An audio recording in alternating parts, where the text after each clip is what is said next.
콩고라는 나라에 렘바라는 마을이 있습니다.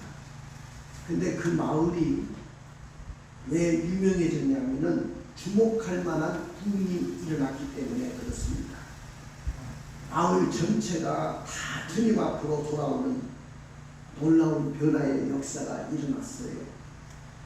그런데 그것은 선교사가 선교사역을 잘했기 때문에 부흥이 일어난 것도 아니고 성경 공부를 잘했기 때문에 부흥이 일어난 것도 아니었어요.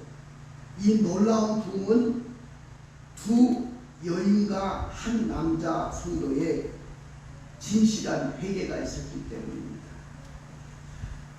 어느 날 저들이 모여서 기도를 하는데 성령께서 갑자기 그 가운데 임하시고 역사하시기 시작했습니다.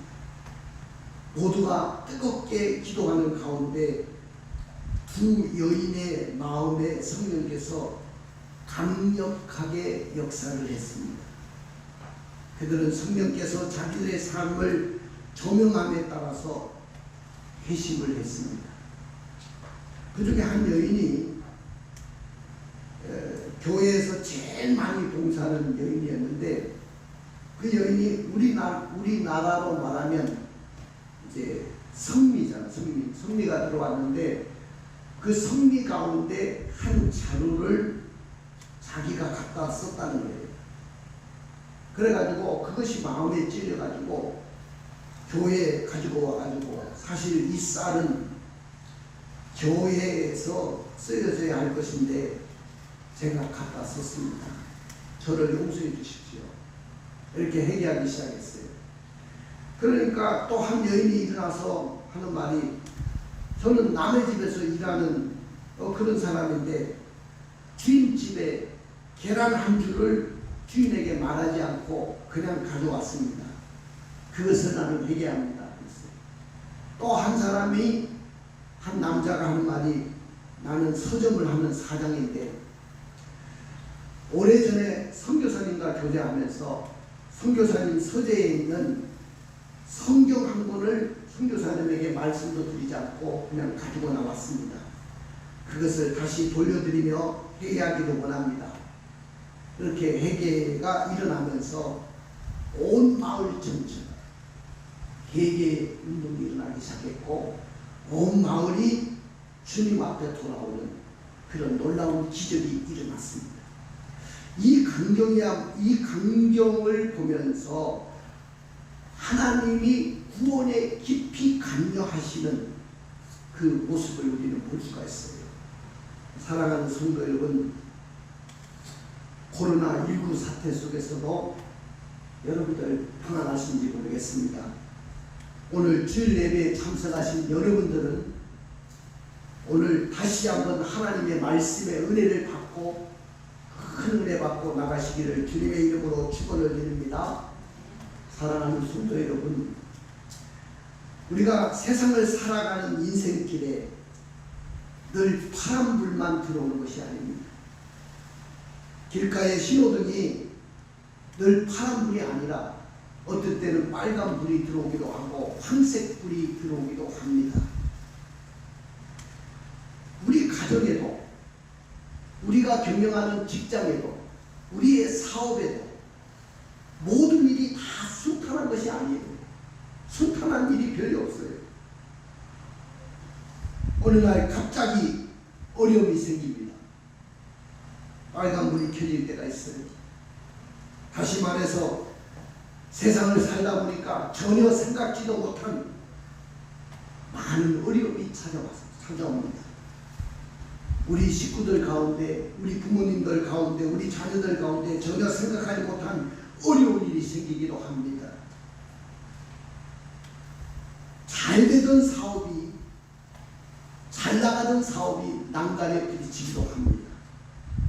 우리의 일터에서, 인생의 길에서 정말로 당황스럽기 짝이 없는 그런 일을 당하기도 합니다. 이제 우리의 인생길에 빨간불이 켜진 겁니다. 우리가 차를 타고 가다가 빨간불이 켜지면 차를 멈춰 섭니다. 인생길에도 빨간불이 들어오면 가는 길을 멈춰서야 됩니다. 빨간불이 들어왔는데도 고집하고 계속해서 가게 되면 큰 사고가 기다리고 있습니다. 왜냐하면 이 빨간 신호는 위험을 나타내는 징조이기 때문에 그렇습니다. 차를 타고 가다가도 빨간불이 켜지면 멈춰야 하는 것처럼 인생길에도 빨간불이 켜지면 멈춰야 됩니다. 그렇지 않으면 사고를 당할 수 있어요. 오늘 본문에 보니까 이스라엘 백성들이 정복의 땅으로 가서 저 아모리 왕 시온의 거점인 헤스본을 점령하고 그 북쪽으로 더 올라가서 골란공원이 있는 그 바산왕 옥의 거점인 에드레이를 점령하고 연전연승을 거두면서 오늘 그들은 계속 진행해서 요단 건너편 모압 평지에 이르게 됩니다. 오늘 본문의 말씀에 보니까 이름 가운데 발자가 들어간 두 사람이 등장하는데 하나는 발락이고 하나는 발람이라는 사람. 이름이 비슷하죠? 근데 발락은 십볼의 아들이면서 모압의 왕이었어요. 지금 모압은 어느 땅이냐? 요르단 땅이라고 생각하면 돼요. 요르단. 그러니까 옛날에 이 요르단 땅에 옛날에는 모압과 암몬이라는 나라가 있었는데 이 나라는 롯이 바로 그의 딸들과 함께 부정한 방법으로 낳은 씨들로 만들어진 민족이에요. 그것이 지금까지 요르단이라는 나라로 이어져 오고 있어요. 근데 모압과 암몬은 여러분들이 잘 아는 대로 아브라함의 조카인 롯의 후손이기 때문에 원래 이스라엘과는 인척관계예요. 친척 국가였습니다. 따라서 하나님은 이스라엘 백성들에게 절대로 모압과는 싸우지 말고 그들의 땅을 빼앗으려고도 하지 말라고 분명히 말했어요. 여러분들 다윗 왕의 증조모인 룻도 바로 모압 여인이잖아요. 그래서 오늘 하나님이 뭐라고 했는지 신명기 2장 9절의 말씀을 읽어보실까요? 여호와께서 내게 이르시되 모압을 괴롭히지 말라. 그와 싸우지도 말라. 그 땅을 내가 내게 기업으로 주지 아니하리니 이는 내가 롯 자손에게 아들을 기업으로 주었습니다. 모압하고는 싸우지도 말고 그 땅을 빼앗지도 말라는 거예요. 그들에게 그 땅을 기업으로 줬다고 그렇게 말씀했습니다. 근데 이 모압과 전혀 이스라엘은 싸울 생각을 갖고 있지 않는데 이 모압 왕 발락이라는 왕은 이스라엘이 자기 땅으로 지나가려고 할 때 겁을 잔뜩 집어먹습니다. 그리고 뭐 소문 들었겠죠. 아모리 왕 시온의 거점인 헤스본을 점령하고 바산왕 옥을 점령했다는 그 소식을 들었을 겁니다. 그러니까 미디안 장로들과 동맹을 하면서 이 이스라엘을 저주해야 되겠다. 저주해야 되겠다는 생각을 갖게 됩니다. 여러분들 오늘 이 모압 왕 발락이 생명의 위협을 받아서가 아니고 순전히 경제적인 이유 때문에 이스라엘 백성들을 저주하려고 했다는 것을 우리가 본문에서 볼 수가 있는데 4절의 말씀을 볼까요? 미디안 장로들에게 이르되 이제 이 무리가 소가 밭의 풀을 뜯어먹은 같이 우리 사방에 있는 것을 다 뜯어먹으리로다 하니 그때 십볼의 아들 발락이 모압 왕이었더라. 이스라엘이 오면 온 땅을 다 소들이 다 풀을 다 뜯어먹는 것처럼 다 뜯어먹을 것처럼 다시 말하면 자신들에게 경제적인 손실이 올 것을 염려했던 겁니다. 그래서 이스라엘이 오기 전에 이 이스라엘을 저주하려고 했던 거예요. 그래서 이스라엘이 가까이 오려고 하자 두려움을 느낀 모압 왕 발락이 저주할 목적으로 저 메소포타미아 문명이 발생한 유프라데 티그리스강 유역에 있는 지금 말하면 쉽게 말하면 박수무당입니다. 여러분 여기 선지자라고 했지만은 하나님의 선지자가 아니에요. 이방의 복술가이고 박수무당. 박수무당은 모르면 남자 무당을 박수무당이라고 하죠. 남자 무당이었어요. 그 사람을 불러다가 이스라엘을 저주하려고 생각을 했던 겁니다. 이스라엘 때문에 범민을 시작하다가 오늘 이제 발람이라는 선지자 이 박수무당을 이용해 가지고 저주하려고 했던 겁니다. 그래서 이스라엘을 저주할 목적으로 이 사람을 초청한 거예요. 근데 이 사람이 초청받고 나서 처음에는 하나님의 음성을 들었기 때문에 거절을 합니다. 그런데 거절을 하다가 나중에는 그 길을 돌이키지 않아요. 오늘 본문에 보니까 나귀가 이걸 막으려고 하는데 끝끝내 말을 안 들으니까 나귀가 입을 열어가지고 말을 합니다. 그런데 나중에도 결코 그가 포기하지 않습니다. 그것을 왜 그러냐? 욕심, 세상의 욕심 때문에 그렇습니다. 물질의 욕심, 명예의 욕심 때문에. 그래서 한 사람의 이야기가 3장에 걸쳐서 긴 이야기로 계속됩니다. 그것이 오늘 본문의 이야기예요. 오늘 발람의 이야기가 왜 이렇게 길게 나오냐면은 어디 가서 해석이 나오냐면은 이 이야기의 해석이 25장에 가면 해석이 나와요. 왜 발람이 결국은 이스라엘을 저주하지는 않았지만은 결국 나중에 이스라엘의 허점, 약점을 이야기합니다. 그걸 이용을 모압이 이용을 하는데 그게 뭐냐면은 바알부올 사건이에요. 그들의 그 의식을 종교 의식을 해가는데 여자들과 함께 이스라엘의 족장들, 이스라엘의 남자들이 성관계를 갖는 겁니다. 완전히 타락의 광란이 이루어진 거예요. 이스라엘 민족이 시딤에 머물 때 모압 여자들과 음행하기 시작한 거예요. 그래서 하나님이 무수한 사람들을 거기서 죽이십니다. 여러분들, 왜 모압 발람이 복술자인 이 박수무당 발람을 초청해서 왜 이스라엘을 저주하려고 했을까요? 그리고 발람은 하나님이 경고하고 계시를 줬는데도 불구하고 왜 그 저주하는 일을 끝끝내 포기하지 않았을까요? 오늘을 살아가는 여러분들, 우리를 유혹하는 세상의 것들이 뭡니까? 우리가 세상을 살다 보면은 우리에게 찾아오는 유혹들이 너무 많아요. 그래서 오늘 본문의 제목은 따라해 봅시다. 세상과 짝하지 마라. 세상과 짝하지 마십시오.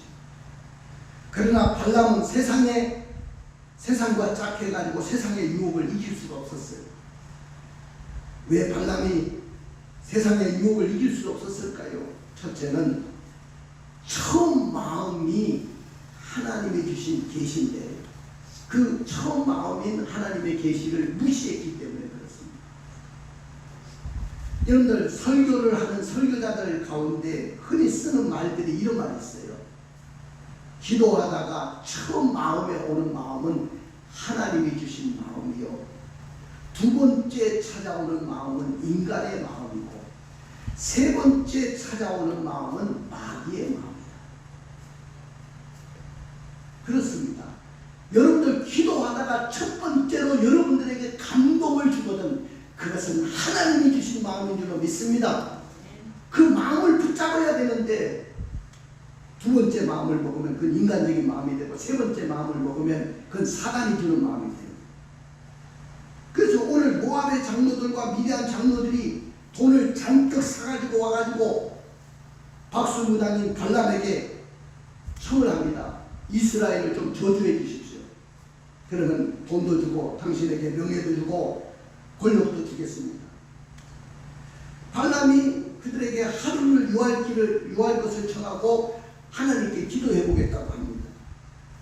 자, 우리 12절의 말씀을 볼까요? 하나님이 발람에게 이르시되 너는 그들과 함께 가지도 말고 그 백성을 저주하지도 말라. 그들은 복을 받은 자들이니라. 네, 그들은 복을 받을 자이기 때문에 그들과 함께 가지도 말고 저주하면 안 된다. 너가 하나님을 믿는 저 이스라엘 백성들을 저주하면 안 된다. 분명하게 이야기했어요. 이거 하나님이 주신 계시잖아요. 하나님이 처음 우리에게 주신 마음이잖아요. 그 마음을 무시하면 안 됩니다. 사랑하는 성도 여러분, 우리가 기도 가운데 내게 찾아온 처음 마음, 하나님이 주신 감동이 있어요. 내가 하나님을 위해서 해야 될 감동을 주시고, 이걸 감동을 뭐라고 하냐면 하나님이 주신 사인입니다. 사인. 우리가 이 하나님의 사인에 예민하게 반응할 수 있기를 주님의 이름으로 축원을 드립니다. 그리고 적극적으로 그 반응을, 하나님의 명령을 지키려고 애를 써야 된다는 거죠. 그러면 오늘 발람이 왜 하나님의 유혹을, 하나님의 그 계시를 무시하고 세상의 유혹을 받을 수밖에 없었느냐? 두 번째 이유는 불의의 싹을 사랑했기 때문입니다. 여러분들 고대 근동의 종교는 대부분이 유일신이에요. 여러분들 보십시오. 저 이슬람 종교도 알라신 유일신을 믿고, 유대교도 하나님을 믿고 유일신을 믿죠. 기독교도 유일신을 믿잖아요. 근데 근동의 종교는 다 유일신을 믿는데 자기 민족이 섬기는 신이 있지만은 타 민족이 섬기는 신까지도 함께 인정하는 그 당시의 종교는 혼합적인 종교 형태를 띠고 있었어요. 따라서 이 발람은 하나님의 선지자가 아닙니다. 그냥 그 지역의 복술자였고 박수무당이었지만은 하나님의 명성을 익히 알고 있었기 때문에 이스라엘이 섬기는 하나님을 그도 인정을 했다는 거죠. 선지자는 아니지만 그에게 하나님은 당신의 뜻을 계시했고 이스라엘을 저주하지 말라고 이야기했어요. 그럼에도 불구하고 발람은 무엇 때문에 하나님의 계시를 받고도 무시하고 모압왕 발람의 첩을 거절할 수 없었던가요? 그것은 처음에는 한 번은 거절했어요. 여러분들 세상이 여러분들을 유혹할 때 한 번은 다 거절해요. 여러분들 정치를 하는 사람들 보면 그 역대의 그 선배들이 보면은 뇌물 먹고 감옥에 들어가는 것을 보거든요. 자기는 안 갈 것처럼 욕을 하고 막 그래요. 근데 나중에 보면 지가 또 뇌물 먹고 또 불의한 그런 것을 먹고 자기가 감옥에 들어가는 것을 볼 수 있습니다. 참 아이러니하죠. 그만큼 세상의 물질과 세상의 명예의 유혹을 이기기가 어렵다는 거예요. 오늘 모압왕 발락이 그 사람을 보내는데 어떻게 유혹했습니까? 15절을 보십시오. 발락이 다시 그들보다 더 높은 고관들을 더 많이 보내매 네, 더 많은 높은 고관들을 보내가지고 회유를 합니다. 유혹합니다. 그리고 17절에 보니까 이스라엘을 저주의 대가로 불의의 싹을 제안하는데 17절 읽어볼까요? 내가 그들을 높여 크게 존귀케 하고 그대가 내게 말하는 것을 무엇이든지 시행하리니 청하건대 와서 나를 위하여 이 백성을 저주하라 하시더이다. 그들을 높여가지고 큰 명예 주겠다는 거예요. 그러니까 와서 이 백성만 좀 저주해달라고 부탁하지 않습니까? 이에 대한 발람의 반응은 어떻겠습니까? 처음에는 말로 거절을 하죠.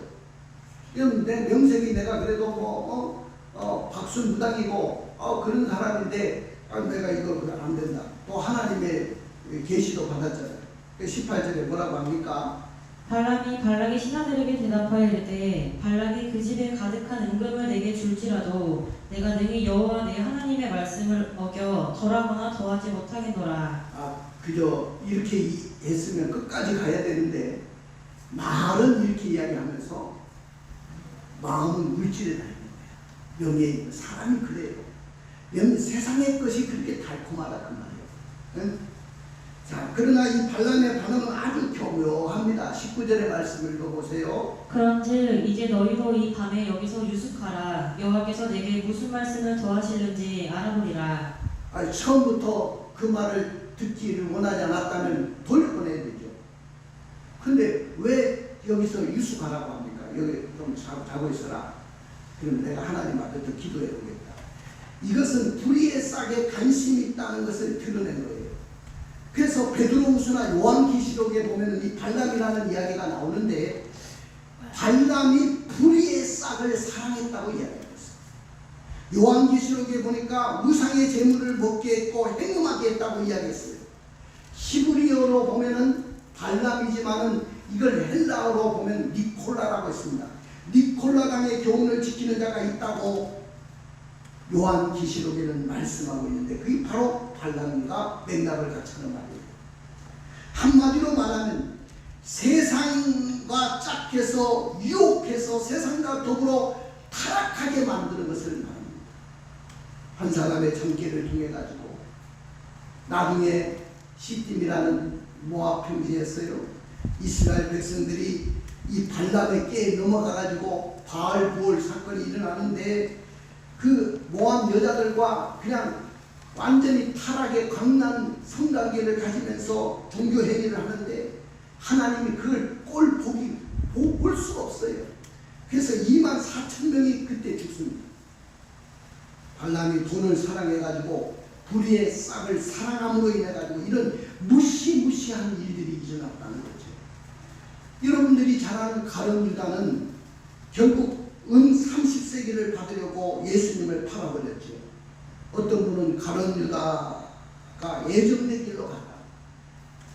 여러분들 애정 좀 여러분들이 그렇게 이야기하면 안 됩니다.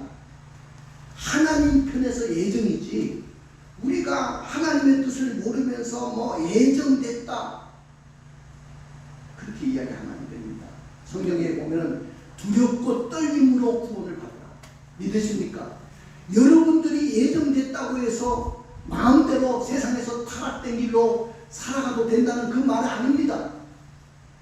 애정은 인간이 쓰는 용어가 아니고 하나님이 쓰시는 용어예요. 요한은 이것을 오해할까봐 요한복음 12장에 그는 도적이라고 설명을 했어요. 그전 때부터 돈깨를 맡은 자였는데 돈을 욕심내가지고 예수님을 팔아먹은 거죠. 여러분들 많은 군병들을 이끌고 예수님이 있는 그 겟세마네 동산까지 끌고 왔잖아요. 군병들을. 그 의도적인 계획이 없다면 어떻게 그렇게 하겠어요? 스승을 팔아먹겠다는 은 삼천장의 스승을 팔아먹겠다는 욕심이 없었다면 어떻게 그런 일이 있겠습니까? 사랑하는 성도 여러분, 우리가 세상과 짝하지 않고 세상의 유혹으로부터 우리를 지켜내려고 하면 불의의 싹을 거절할 수 있어야 됩니다. 믿으십니까? 거의 대부분이 여기에 다 넘어지는 거예요. 누가 뇌물을 가지고 와가지고 돈을 싸지고 와가지고 또 큰 명예를 이야기하면서 그런 조건으로 여러분들 유혹할 때 절대로 우리는 하나님 편에 서서기를 주님의 이름으로 축원을 드립니다. 이처럼 본문에서 보듯이 하나님의 약속을 굳게 믿고 믿음으로 이 세상을 승리하며 살아가는 성도들은 불의한 자들에게 경고와 두려움을 안겨줄 것입니다. 그리고 하나님의 보호하심과 인도하심을 받는 하나님의 백성들은 사단이 아무리 어떠한 술책과 관계가 있다 할지라도 아무런 이역이 없을 것입니다. 사랑하는 성도 여러분, 사단은요 할 수만 있으면 택한 자라도 넘어뜨리려고 권력을 가지고 물질을 가지고 통혼해 가지고 우리를 유혹하고 있어요. 방심하지 마세요. 자만하지 마세요. 여러분들 이번에 한 정치인을 보셨잖아요. 여러분들 우리나라에서 대통령 다음으로 최고의 권력자잖아요. 현실적으로서 그 넘어지는 거 보십시오. 그것만 아니었다면 그분이 얼마나 명예롭게 끝날 수 있겠습니까? 그 인생은 승수장구할 수도 있고 정말로 세상에 놀라운 역사를 일으킬 만한 그런 인물이 될 수도 있었을 것입니다. 우리는 어느 누구에게나 장담할 이유가 없습니다.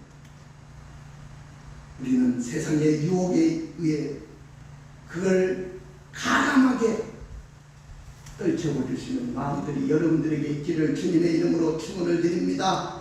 섰다고 하는 자는 넘어질까 조심하라고 했어요. 할렐루야. 여러분 오늘 발람이라든지 교회 대부분의 성도들이 이런 심리를 갖고 있어요. 하나님, 제가요 세상에 하나님 말씀대로 살아보려고 하는데요 정말로 하나님 말씀대로 산다는 것이 정말 힘듭니다. 세상 눈 딱 감고 마음만 돌리면 얼마든지 권력도 오고 명예도 찾아오는데 은금이 막 들어오는데 이런 기회를 제가 하나님도 아닌데 어떻게 유혹을 떨쳐버릴 수 있을까요? 세상의 유혹 앞에서 헤어나지 못하고 넘어지는 자가 얼마나 많습니까? 그럼에도 불구하고 우리는 세상과 짝해서 세상의 유혹에 넘어가서는 안 될 것입니다. 하나님은요 경고하셔요. 세상과 절대로 짝하지 말라고 경고하셔요. 세상의 유혹과 불의의 재물에 내 마음을 뺏기지 말라고 경고하셔요. 하나님 어떻게 세상과 짝해서 세상의 유혹에 넘어가지 않도록 하셨습니까? 오늘 첫 번째 보니까 하나님이 길을 막으시더라고요. 하나님이 길을 막으시는데 발람이 아침에 일어나서 모압 고관들과 함께 가게 되는데 자신이 무슨 출세라도 한양 착각하고 거들먹거리고 가고 있습니다. 자, 21절의 말씀을 읽어볼까요? 발람이 아침에 일어나서 자기 나귀에 안장을 지우고 모압 고관들과 함께 가니 예, 보십시오. 이렇게 가잖아요. 근데 가게 되니까 여호와의 사자가 손에 칼을 들고 발람의 길을 막습니다. 그 이야기를 좀 봅시다. 22절부터 27절까지 읽어주세요. 그가 감으로 말미암아 하나님이 진노하심으로 여호와의 사자가 그를 막으려고 길에 서니라.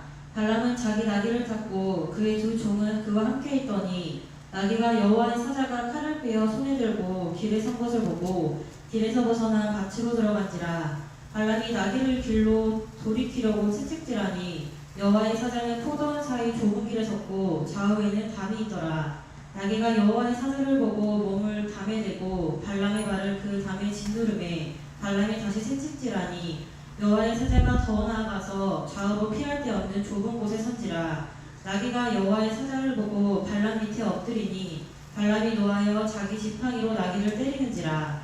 예. 처음부터 욕심이 없었다면 따라 나서지 말아야 되잖아요.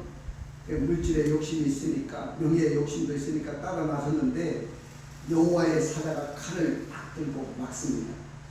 근데 이 박수무당인 이 복술과 발람은 그걸 보지 못해요. 여호와의 사자가 지금 칼을 가지고 막는 것을 보지 못합니다. 근데 누가 보고 하면은 자기가 타고 있는 나귀, 이 나귀가 눈이 갑자기 열려가지고 여호와의 사자가 앞에 딱 서 있는 것이 칼을 들고 시퍼런 칼을 들고 서 있는 것이 보이니까 나귀가 보니까 무서워가지고 밭으로 막 기어 들어갑니다.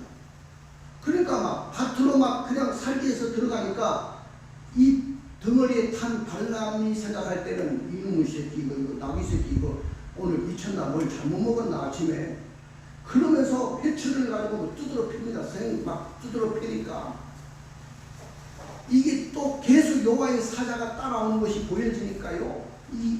이 나귀가 좁은 골목길로 막 가는데 이 좁은 골목길인데 옆에는 담이 쳐져 있어요. 가수 포도원인데 담이 쳐져 있으니까 거기 담벼락에 갖다 대고 이 발람의 발을 막 짓누릅니다. 그러니까 너무 화가 나가지고 발람이 나귀 새끼를 또 때리죠. 확 두드려 패니까 하나님은 지금 영적으로 이 발람의 어그러지기를 바로잡으려고 나귀 새끼를 통해서 교훈하시려고 하는데 하나님은 인간의 지혜와 경험과 한계를 뛰어넘어 역사하시는 것을 보여드리는데 오늘 이 영안이 어두운 이 발람은 그걸 보지 못했던 겁니다.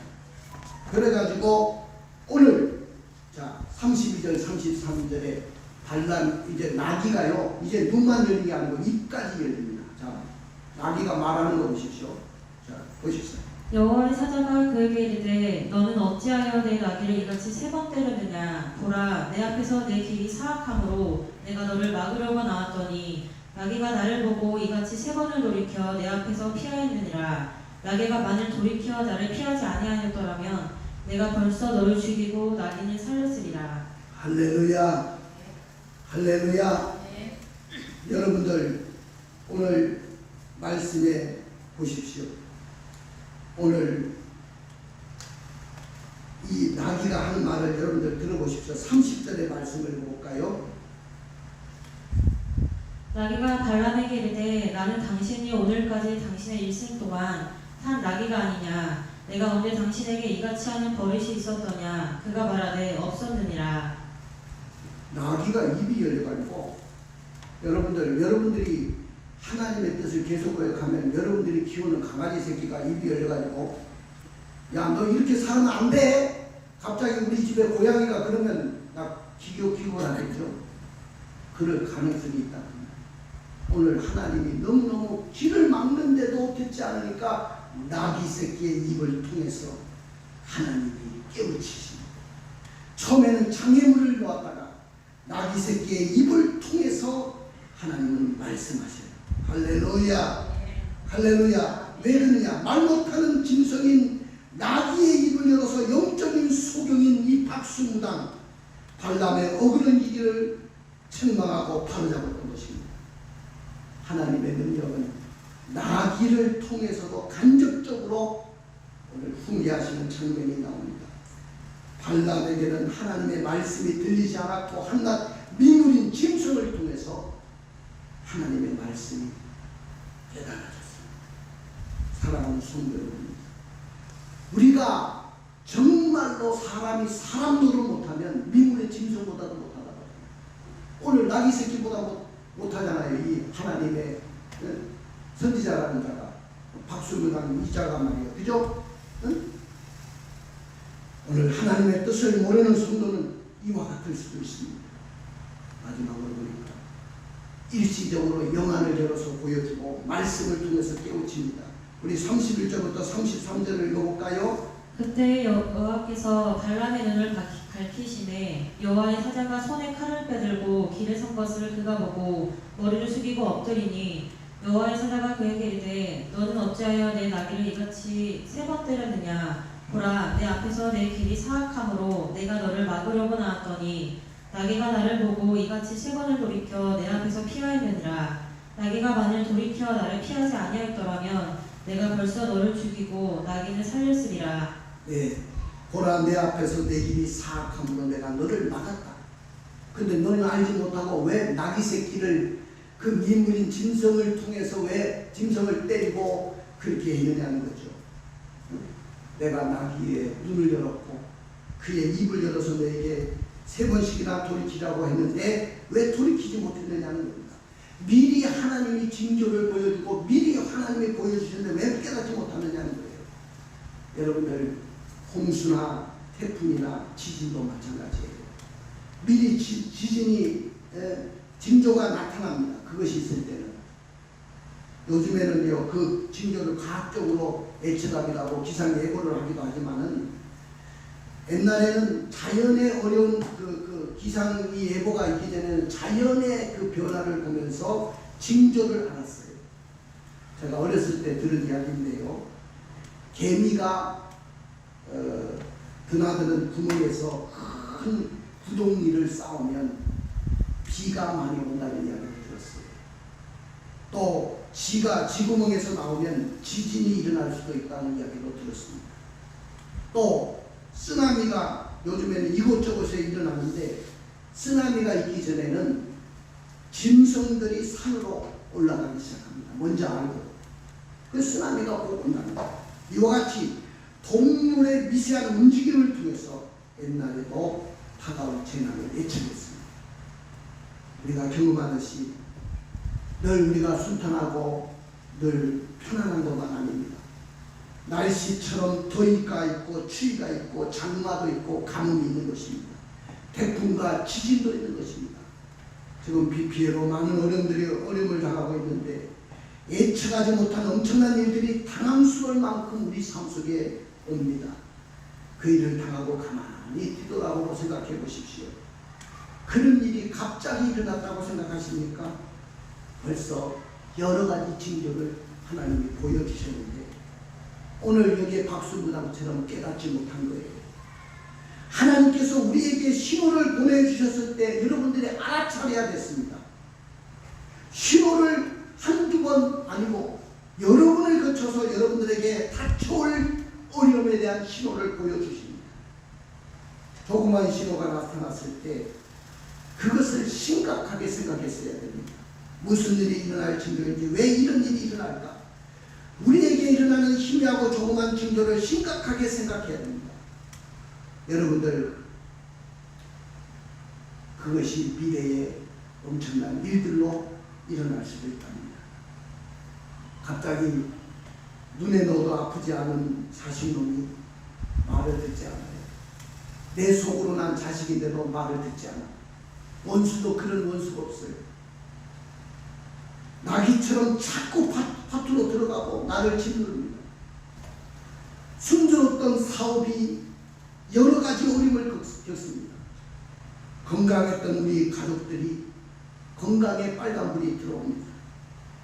화목했던 부부간에 갈등이 찾아오고 어려움이 생깁니다. 생각지도 못한 일에 돈이 자꾸 쓰여지고 손해를 보고 내 인생길을 가로막는 복잡한 일들이 넘쳐납니다. 이것이 바로 나귀가 밭으로 들어가는 거예요. 나귀가 좁은 골목으로 들어가서 나를 짓누르는 것입니다. 이것이 바로 하나님이 보내는 신호입니다. 우리 인생길에 나타나는 크고 작은 일은 결코 우연한 일은 하나도 없다는 것을 믿으시기를 원합니다. 할렐루야. 한번 따라해 봅시다. 믿음은 세상과 짝하지 않는 것입니다. 그렇습니다. 믿음은 첫 마음인 하나님의 계시를 무시하지 않고 세상과 짝하지 말아야 돼요. 믿음의 사람들은 불의의 싹을 사랑하지 말고 세상과 짝하지 않는 것입니다. 믿음의 사람은 하나님께서 길을 막으실 때 깨닫고 세상과 짝하지 마세요. 믿음은 나귀를 통해서 세상의 징조를 통해서 깨닫고 세상과 짝하지 말기를 원합니다. 할렐루야. 하나님이 열어주시는 영안을 가지고 말씀을 통해서 깨닫고 세상과 짝하지 마십시오. 그러나 하나님의 경고를 받고도 멈추지 않고 계속 세상과 짝하는 길로 가게 되면 세상의 재물과 명예에 마음이 매여가지고 스스로 망하고 말 것입니다. 그러므로 믿음은 세상과 짝하지 않는 것입니다. 그럴 때 세속에 내가 물들지 않고 경건한 자손을 내가 얻을 수 있어요. 오늘 하나님 앞에 눈을 감아보십시오. 시간이 났지만 눈을 감아보십시오. 결단하십시오. 결심도 중요하지만 실천하는 것이 너무 중요해요. 우리가 세상과 짝하지 않기 위해서 어떻게 결단해야 될까요? 하나님의 분명한 뜻을 깨달았을 때 우리는 무조건 순종해야 된다는 겁니다. 하나님의 뜻을 알지 못해서 하나님 말씀에 순종하지 못하겠다는 것은 분명한 핑계에 지나지 않는다는 거예요. 남을 저주하는 말보다도 축복의 말을 하겠다는, 나는 축복의 통로로 살겠다는 결단하십시오. 우리 다 같이 일어나셔서 찬양하고 나가시겠습니다.